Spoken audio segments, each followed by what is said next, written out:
미국의 최고의 대학이라고 하면은 아무래도 하버드라는 대학을 이야기합니다. 이 하버드에 나왔다 그러면 일단은 누구에게나 인정받고요. 엘리트의 엘리트를 산출하는 대학으로 이렇게 지명도가 높습니다. 이 하버드 대학이 유명한 이유는 미국의 최초의 대학이기 때문에 그래요.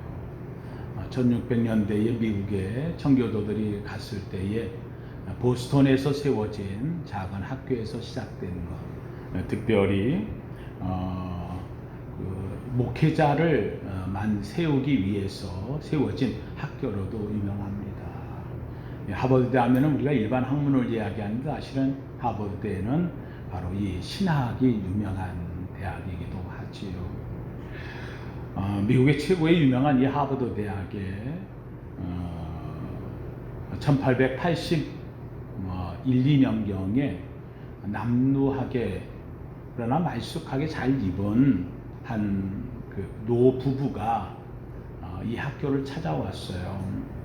이 정문에서 지금은 미국의 대학들이 정문이 없어요.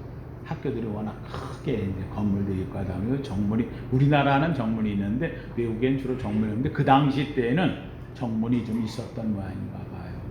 그 대학 정문 앞에 남루한 부부가 찾아왔어요. 나이가 많고 노부부인데 와가지고는 정문에서 수의를 만나서 이야기합니다. 우리가 총장님 좀 만나고 싶어서 왔습니다 하고 얘기했더니 수의가 딱 보니까 이게 그렇게 남루하게 옷을 입었고 특별한 것도 아닌 것 같은데 툭 하는 말이, 아니 총장님이 무슨 옆집 동네 아저씨인 줄 아시오? 와서 만난다 그러면 그냥 아무나 만날 수 있는 거냐고. 안 된다고 이야기를 했습니다. 그랬더니만은 이 부부들이 하는 얘기가, 그렇지 말고 총장님도 한번 좀 만나게 해달라고. 안 된다는데 그리고 차갑게 이야기를 합니다. 그랬더니만은 이 부부가, 그러면 혹시 이 대학 이 건물 짓는데 얼마나 들어갑니까? 하고 물었어요. 했더니 수의 보시는 분이, 당신 같은 사람들이 그건 알아서 뭐 하려고, 지금 여기 있는 이 건물들이 이게 780만 불이나, 당시 때니까 엄청난 거죠. 780만 불이나 들어가도 이게 넘는 돈이 들어가는 돈이다. 당신 같은 사람하고는 이게 해당이 안 된다고 그러면서 차갑게 했습니다. 그랬더니 이 부부들이 둘이서 보면서 나오면서 중얼거립니다. 여보, 이거 700만 불밖에 안 든대. 지금으로 얘기하면 7천만 불도 더 되는 그런 분인데 그 당시니까 1880년대니까는요. 그래서 이 부부들이 그냥 돌아옵니다. 그리고는 자기가 사는 고향 캘리포니아로 가서 거기에서 학교를 설립합니다. 이 학교가 미국의 하버드와 쌍벽을 이루는 바로 유명한 스탠포드 대학이 되어집니다. 이 부부는 미국의 캘리포니아 지역의 주지사와 상원 의원을 지낸 나이 많은 부부였고, 이들은 캘리포니아에 금광업이 발달할 때 금광업을 비롯해서 수많은 사업을 해서 돈을 어마어마하게 벌었어요. 정치계에서도 유명했고요. 그런데 은퇴를 하고 나이가 많았는데 이 부부에게는 큰 한이 하나가 있었어요. 그게 바로 자기 아들이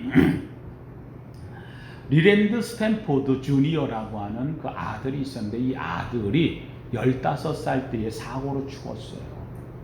그러다 보니까는 재산 많고 물질 많고 하지만 아들이 하나 있던 아들이 죽고 나니까 삶의 의욕도 없고 재미도 없고 인생 말년에 가니까 아들 생각은 더 나고, 그래서 이 아들을 위한 마음에 아들에게 줄 이 재산을 다 학교에다 기증을 해서 아들의 이름으로 건물을 세우고 이렇게 해서 그 아들의 이름을 좀 드러내길 원했던 이 마음에서 이 하버드를 찾아갔던 거죠.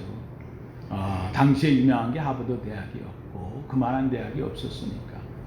그런데 갔다가 이 차가운 수위의 말을 듣고 그러면 우리가 그냥 뭐 이거 세우는데 780만 밖에 안 된다는데 그러면 수위가 알고 했는지 어쨌는지 돌아와 가지고 자기의 전 재산을 들여서 세운 것이 리랜드 스탠포드 주니어 대학을 세운 겁니다. 그래서 우리가 그 학교를 그냥 스탠포드 대학, 스탠포드 대학 이렇게 이야기를 합니다. 이 이야기를 총장이 들었어요. 그 하버드대 총장이. 그리고는 사실 그 엄청난 그 기여금이 들어올 수 있는 기회가 놓친 거 아니에요. 그래서 그때 정문에다가 그렇게 써붙였다고 그래요. 정문에다가 사람을 외모로 취하지 말라. 지금은 정문이 없어요. 그래서 그게 진짜 있었는지 없었는지가 찾아보니까 확신은 못하는데, 그러나 이 스탠포드 대학과 하버드에 연결돼서 내려오는 아주 유명한 이야기입니다. 이 말 속에 담겨 있는 내용은 다른 뜻이 아니겠지요. 하버드에 오는 사람들은 다 집안이 좋고 공부 잘하고 다 머리도 뛰어나고 훌륭한 이런 인물들이 오는데, 그들에게 겸손을 가르치기 위해서 아마 이런 전설적인 이야기가 붙었는지는 모르겠습니다. 하여간 사람을 외모로 취하지 말라 하는 것은 이 하버드에 내려오는 아주 유명한 이야기의 내용이 되어지고, 이것은 스탠포드와 연결된 이야기이기도 합니다. 그렇습니다. 오늘 살면서 우리에게 사실 사람을 만나면서 보면 먼저 외모부터 보게 되어지죠. 그가 입은 옷을 어떤 걸 입었느냐, 그가 혹시라도 누가 저 사람 어느 대학 나왔대, 그러면 달라지는 거지요. 뭐 S대 나왔대, 뭐는 뭐 K대 나왔대, Y대 나왔대, 뭐 이러면 대접이 달라지는 이런 세상이 되어졌습니다. 저 집안은 가문은 어떻대, 뭐가 어떻대. 서울의 모 교회에서 후임자를 구하려고 수많은 사람들이 이제 원서를 내요. 이력서를 내는데 수백 통이 들어왔다는 겁니다. 이걸 보고 이제 후임자를 찾는 내용을 하는데 어떤 사람이 재밌는 글을 썼더라고요. 예수님도 그 교회에다가 냈다는 거예요. 예수님도 거기에 내가 목회를 하겠다. 그래서 예수님도 원서를 냈대요. 여러분, 예수님이 원서를 내면은 합격할까요? 불합격할까요? 어때요? 합격? 불합격? 예. 우리 한국인 권사님은 예수님을 불합격시켰습니다. 아마 세상이 그러니까 불합격됐대요. 왜 불합격됐느냐 했더니 예수님은 33살 노총각이고 거기다가 집안을 보니까 가난한 목수의 집안이고 그의 스펙을 보니까 학위가 하나도 없더래요. 예수님은 학위가 하나도 없고, 또 예수님이 했다는 설교를 녹음한 걸 들었더니 설교의 내용이 사람을 좀 찌르는 내용이 좀 들어있고, 독사의 자식들아 그러면서 대사람들 서기관들에 대해서 공격성인 이런 메시지를 갖고 있고, 때로는 거친 말도 하는 이런 분이었다. 사실 예수님이 없는 자, 가난한 자, 어려운 자, 병든 자를 향해서 주었던 메시지는 하나도 보이지 않고, 대상들과 했었던 한마디로 하면 처신 못하는 이런 인물로 되어서 데리고 왔다 하면 되겠다. 그래서 아예 1차에 서류 탈락으로 시켜보지도 않고 서류로 탈락했다는. 두 번째 사람이 지원을 했는데 모세가 지원을 했대요. 여러분, 모세가 지원하면 합격할까요? 불합격할까요? 우리 한국연사님 한 번 더. 예? 불합격. 두 번째도 불합격입니다. 예, 우리 예언의 은사가 있어요. 불합격됐대요. 예, 불합격됐대요. 예, 불합격된, 탈락된 이유가 뭐냐? 80세 노인이 뭘 하냐는 거예요. 80이 돼가지고 이제 뭘 하려고 이런 데 냈냐. 거기다가 자기가 이력서에 보니까 왕년에 이집트에 있을 때 왕자였대요. 근데 왕자였던 얘기 40년 전 얘기를 확인할 방법이 없다는 거예요. 예, 왕자였다고 얘기하는데 예, 확인할 수 있는 방법이 없고 확인이 안 된다. 지금 하는 일이 뭐냐 그랬더니만은 목동일, 양떼 데리고 다니면서 목동일을 하고 있고요. 사는 곳은 장인 집에서 더부살이로 얹혀서 살고 있고, 거기다가 이 모세를 면접하려고 와서 이렇게 얘기를 해봤더니 말을 더듬어요. 말을 더듬는데 얼마나 답답한지 모르는 거예요. 그래서 말 더듬는 사람이 무슨 어떻게 설교를 하느냐고, 그래가지고 말 더듬 때문에 더 감점이 되었습니다. 왜 말을 더듬느냐고 이야기했더니만은 또 성깔은 있어가지고 예, 급한 데다가 또 하여간 안 좋은 모양들을 갖고 있었던 것 같아요.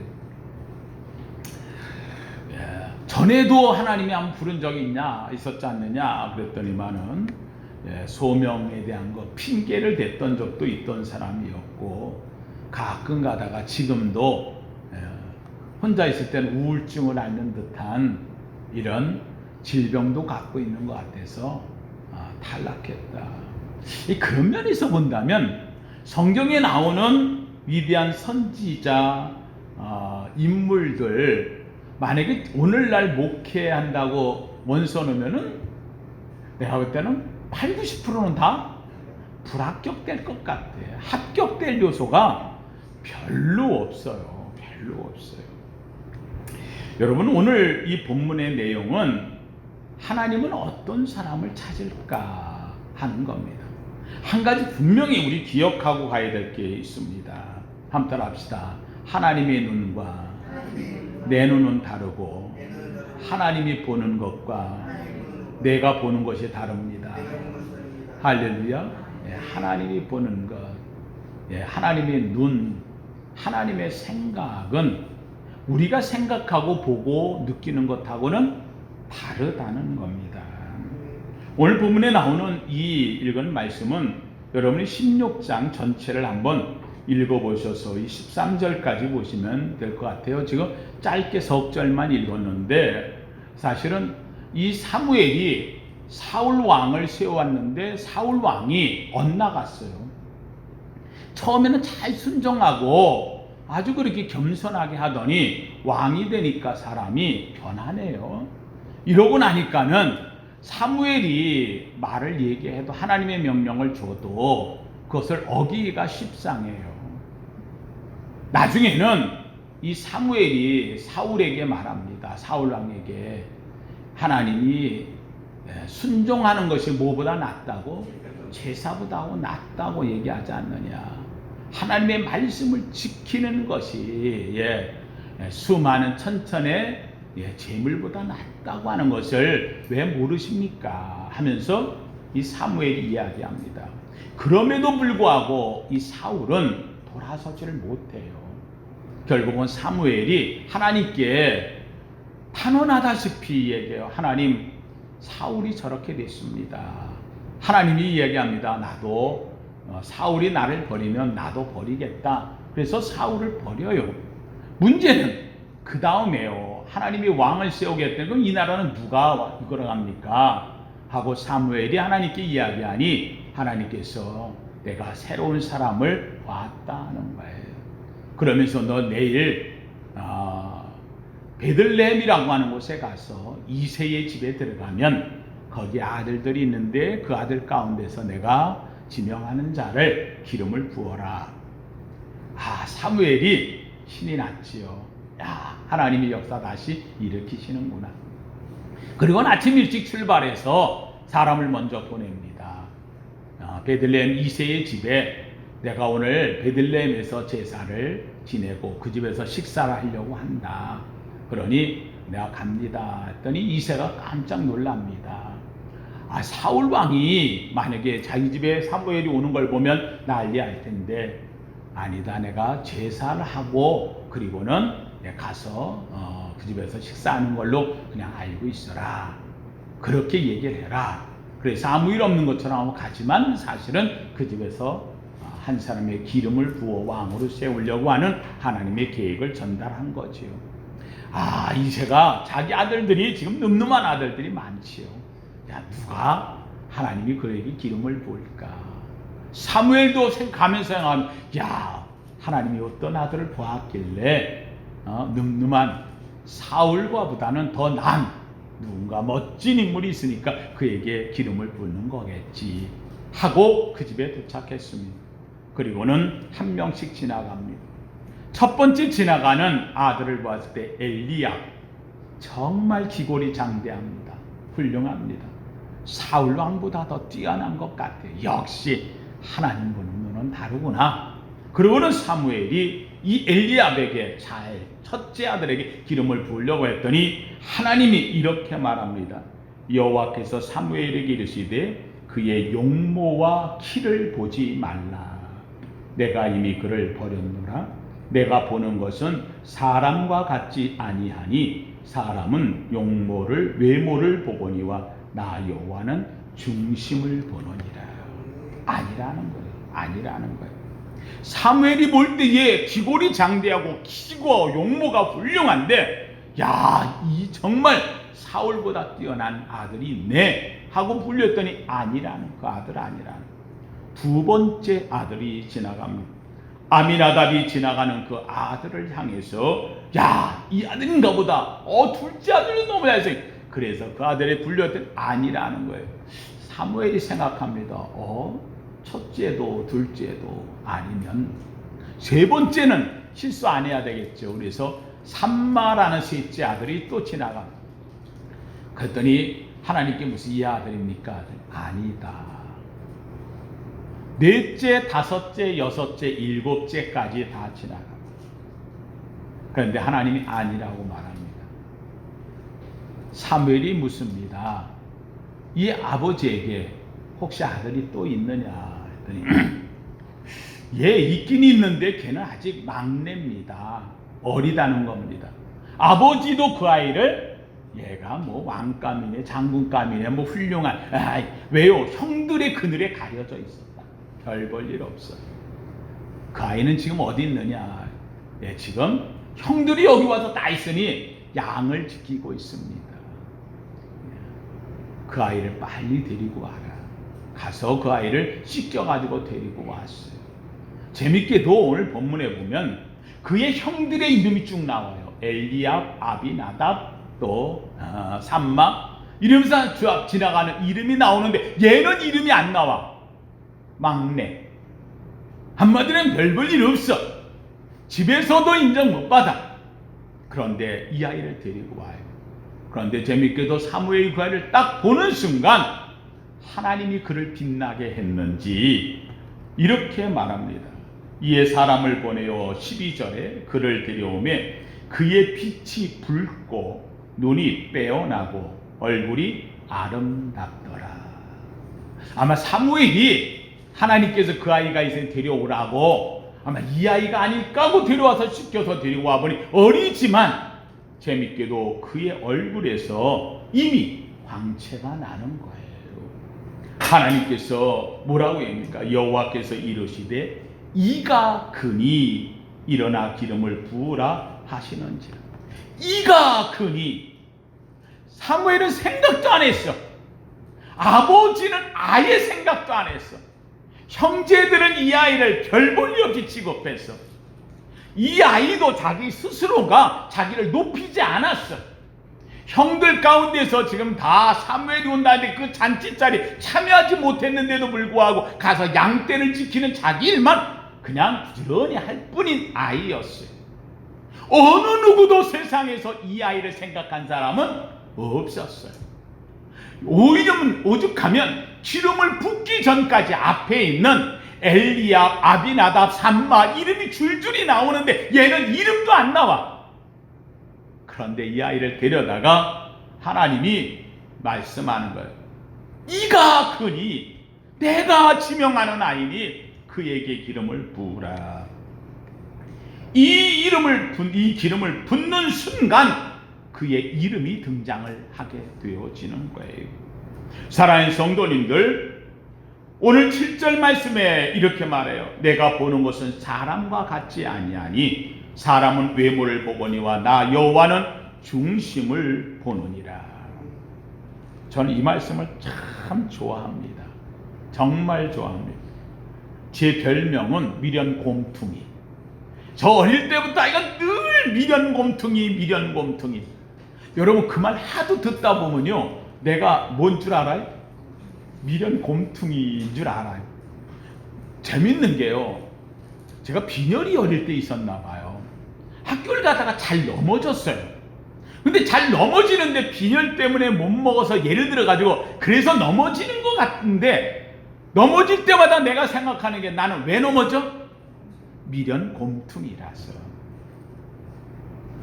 다 인정 안 했어요. 천덕꾸러기예요.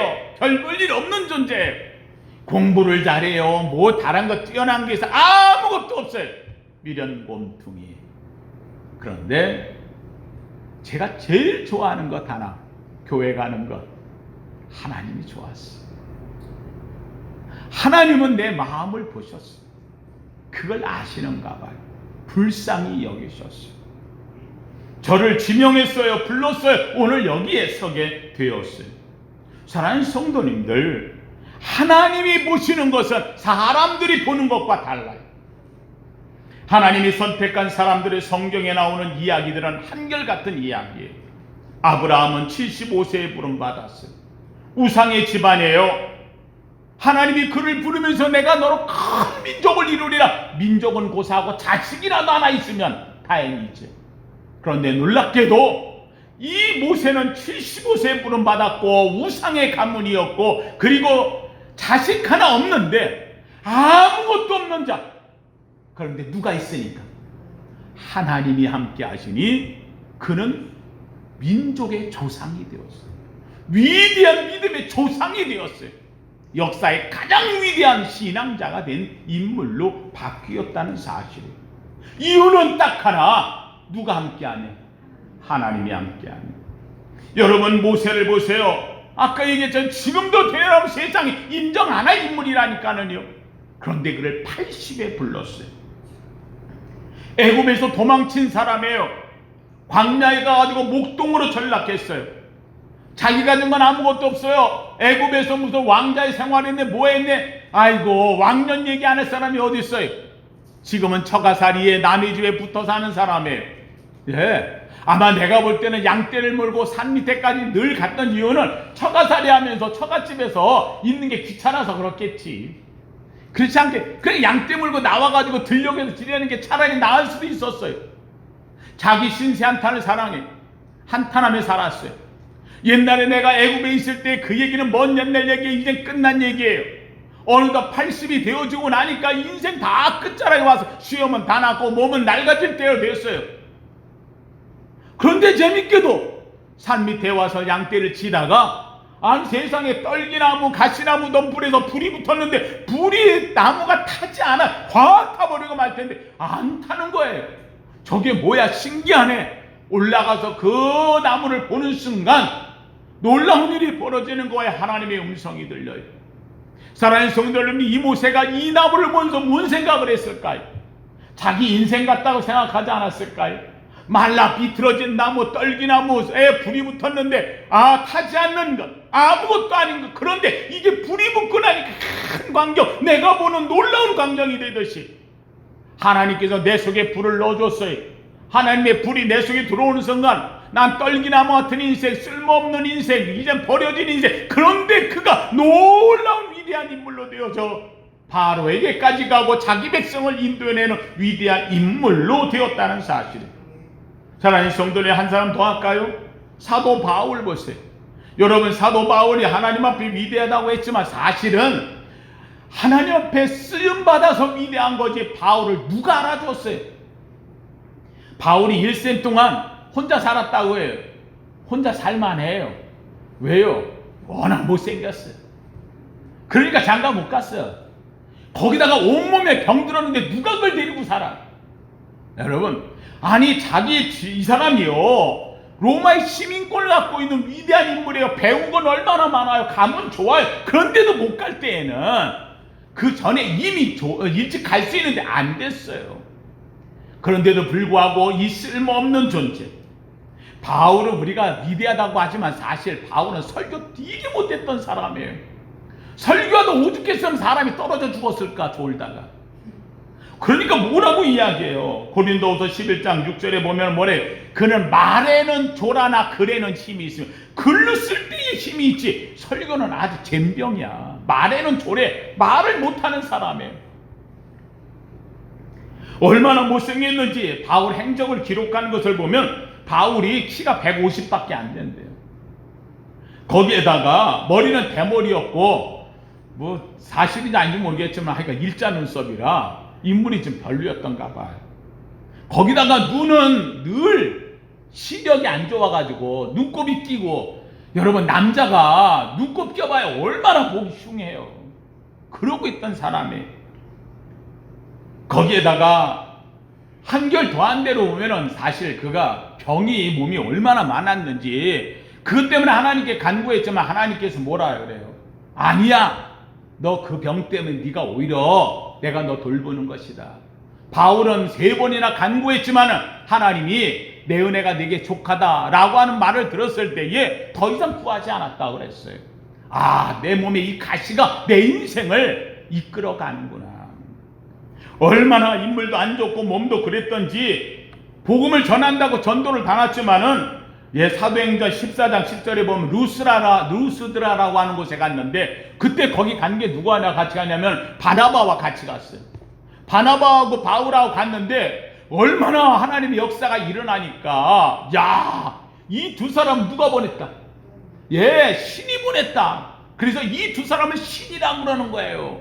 이 두 사람이 신인데 뭐라고 붙였냐면 바나바를 제우스라고 붙이고 이 바울을 허메라고 붙였어요. 제우스 신은 잘 알죠. 그리스 신화의 최고의 신이 제우스. 그래서 이 바나바를 제우스, 얼마나 잘생겼는지 인물이 좋았어요. 그래서 바나바가 제우스고, 그 다음에 이 바울은 보니까 별볼 일 없어요. 그래가지고 그 사람 이름을 허메, 제우스 신의 몸종이라는 말이에요. 그래 이렇게 별볼 일 없게 받았던 사람이 바울이에요. 그런데 하나님은 누굴 써요? 바울을 써요.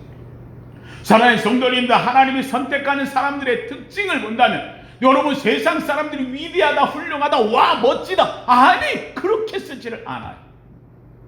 여러분 재밌게도 이 사탄이 원하는 것은 우리로 하여금 인간을 크게 만들려고 만들어요. 높게 만들려고 만들어요. 예수님을 시험할 적에 시험산에서 두 번째 시험이 뭐예요? 예수님을 데려다가 산 위에다 성전 꼭대기에 올려놓고 뛰어내리라는 거예요. 뛰어내리면은 천사가 와서 너를 받들면 세상 사람들이 너를 영웅으로 받들 거라는 거예요. 너 높임을 받으라는 거예요. 영웅이 되라는 거예요. 세상 히어로가 되라는 거예요. 주님이 뭐라고 그래요? 그건 모르는 게 아니에요. 그러나 하나님의 역사는 인간이 강해지고 높아지는 데서 이루어지는 게 아닌 거예요. 주님께서는 주 너의 하나님을 시험하지 말라. 하나님이 하시는 일을 하나님 뜻대로 되게 만들라는 거예요. 여러분 오늘날 우리 인간은요 자꾸 영웅을 찾아요. 위대한 자를 찾아요. 그래서 여러분 드라마에 나오거나 또는 요새 나오는 TV를 보시면 전부 다 히어로 영화예요. 아주 위대한 자가 막 하늘을 나누고 슈퍼맨이 나오고 말해. 재밌는 거는 요거 지나가다가 보니까 세상에 교회 이름이 슈퍼맨 교회야. 나 별교회 나봐. 교회 이름이 슈퍼맨. 교회가 슈퍼맨이 돼요? 아니에요. 교회는 낮은 거예요. 약한 거예요. 약한 데서 하나님의 역사를 이루어가는 거예요. 사랑하는 성도님들, 마귀는 우리로 하여금 자꾸 위대한 자, 큰 자, 훌륭한 자, 히어로, 멋진 자가 내가 이야기를 해. 여러분이 인간이 자꾸 높아지면 어떻게 돼요? 망하는 거예요. 끝장나는 거예요. 사실 우리 잘 아는 대로 요서원에도 광화문 집회 나오는 모 아무개 목사, 여러분, 그가 사람들 앞에서 사람들이 막 인정해주고 뭐 여당에 야당에 또는 뭐 누가 찾아가 악수해주고 그 사람한테 막 해주고 자기가 뭐가 된 줄 알아. 히어로가 되고 무슨 자기가 나라를 구하고 뭘 구할 줄 알아. 그러더니만 다 좋아요. 그거 다 좋아. 착각을 해도 다 좋아. 그런데 그 다음에 나오는 게 뭐라 그래요? 그러더니만 기껏 한다는 말이 하나님 까불면 죽어. 이거 어떻게 하면 좋아요? 하나님 목줄을 내가 쥐고 있는 자처럼 이렇게 한 자가 되어 하나님 위에 내가 올라선 자가 되어 가장 위험한 데에 올라가 버리고 말았던 거예요. 사랑하는 성도님들, 인간의 자랑은 아무것도 안 해요. 자랑스러운 거 하나님은 보지 않아요. 그것이 있는 순간 그는 하나님께 버림받는 거예요. 시나이 땅에 세웠던 바벨탑이 왜 무너져요? 꼭대기에 우리의 이름을 낼 때 무너지는 거예요. 사랑하는 성도님들, 오늘 우리 하나님께서 우리를 찾는 것은 우리를 찾을 때에 우리의 위대함 때 하는 게 아니에요. 내가 다 가져도 주님이 없으면 아무것도 안 해요. 나 아무것도 없어도 주님만 있으면 다 있는 거예요. 교회라고 하는 데가 뭐예요? 믿음으로 만나는 세계예요. 하나님 앞에 자랑할 것 없다고 하는 거예요. 내가 하여야 할 것은 당연히 한 것뿐입니다 하고 고백하는 것이 교회인 것이에요. 그러고 나서도 하는 말이 나는 무익한 종입니다 엎드리는 거예요. 하나님이 지명할 때 가치가 나타나는 거예요. 사랑하는 성도, 여호와께서 이르시되 이가 크니 오늘 우리가 주 앞에 온 것은 나는 부족합니다. 나는 죄인입니다. 그런데 하나님이 나를 부르는 거예요. 이 사람이 그 사람이다. 내가 택한 사람이다. 오늘 우리가 하나님 앞에 와서 얻는 것이 뭐예요? 내가 지명하여 불렀나니 너는 내 것이라. 오늘 주님이 나를 지명하신 줄로 믿습니다. 바뀌어지는 거예요. 김춘수라고 하는 사람의 시가 있더라고요. 그 사람의 꽃에 대한 그 시가 있는데 이런 시가 있어요. 내가 그의 이름을 부를 때 불러주기 전에는 그는 다만 하나의 몸짓에 지나지 않았다. 내가 그의 이름을 불러주었을 때 그는 나에게 와서 꽃이 되었다. 내가 그의 이름을 불러준 것처럼 나는 이 빛깔과 향기에 알맞는 누가 나의 이름을 불러다오. 그에게 가서 나도 그의 꽃이 되고 싶다.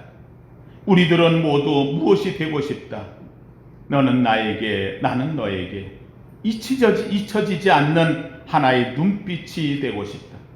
이 김춘수라고 하는 사람이 이 꽃이라는 이 시를 쓰는데 이 꽃이 이름을 부르지 않을 때에는 그냥 하나의 그냥 흐느끼는 몸짓에 지나지 않았어. 그런데 그가 이름을 불러주었을 때에 꽃이 되었다는 거예요. 오늘 우리의 사람이 뭐예요? 우리는 흙덩어리예요. 하나에 대한 티끌에 불과한 자예요. 그런데 주께서 나를 지명하여 이름을 부를 때에 비로소 나는 빛이 나기 시작하는 거예요. 사랑하는 성도님들, 주님이 나를 지명할 때에 그 이름이 빛나는 거예요. 오늘 본문 속에 나오는 것, 다른 사람들은 이름이 있었으나 사라져버렸어. 그런데 다윗은 이름도 없는데 하나님이 불러 그를 지명하여 이가 그니 기름을 부을 때에 다윗이 성령에 충만했다고 성경은 말하고 있어요. 사랑하는 성도님들, 하나님이 다윗을 지명할 때에 하나님의 마음에 합한 자라는 인정함을 받는 자가 되었다는 사실이에요. 사랑하는 성도님들, 오늘 우리는 다른 거 없어요. 하나님이 나를 지명했다는 이 한 가지 갖고 사는 거예요. 지명받은 우리의 삶은 엎드리는 거예요. 낮아지는 거예요. 겸손한 자로 사는 거예요. 오늘 세상은 유명한 자를 찾아요. 위대한 자를 찾아요. 아니에요. 주님은 위대한 자 찾지 않아요. 유명한 자 쓰지 않아요. 낮은 자, 엎드리는 자, 부족한 자. 그런데 그에게 기름을 붓는 순간 하나님은 위대하게 그를 사용하는 거예요. 여러분, 이 다윗은 일생 동안 그 마음을 빼앗기지 않았어요. 자신의 하나님 앞에 엎드리며 겸손했어요. 오직 주의 전을 사모했어요. 그래서 어떤 곳에 가 있던 주의 전을 사모하고 달려오기를 기뻐했어요. 오늘도 주 앞에 나온 우리 사랑하는 성도님들, 저는 우리 성도님들한테 다시 한번 부탁합니다. 주님을 사랑하는 이 마음 빼앗기지 않기를 주의 이름으로 축원합니다. 나는 부족해도, 나는 약해도, 나는 떨기나무 같아, 내 인생이 끝장나도, 그러나 내 안에 불이 있다는 거예요. 불이 붙은 떨기나무가 위대한 것처럼 아무것도 아닌 내 인생에 주님의 성령의 불이 들어온다면 나는 하나님이 지명하여 부른 가치 있는 인생으로 바뀔 줄로 믿습니다. 내가 아니라 주의 이름이 드러나는 것, 나는 부족하지만 하나님의 영광이 드러나는 것, 이것이 오늘 우리가 가져야 될 아름다운 삶입니다. 코로나19로 인하여서 어려움을 만나고 있지만 그럼에도 불구하고 속에서 우리 속에 있는 불이 꺼지지 않기를 주의 이름으로 축원합니다. 하나님의 불이 타오르는 위대한 신앙자, 그래서 하나님 앞에서 아브라함처럼 모세처럼 다윗처럼 오직 주님의 이름으로 사는 복된 아름다운 저와 여러분 되시기를 예수 이름으로 축원합니다. 거룩하신 하나님 감사합니다.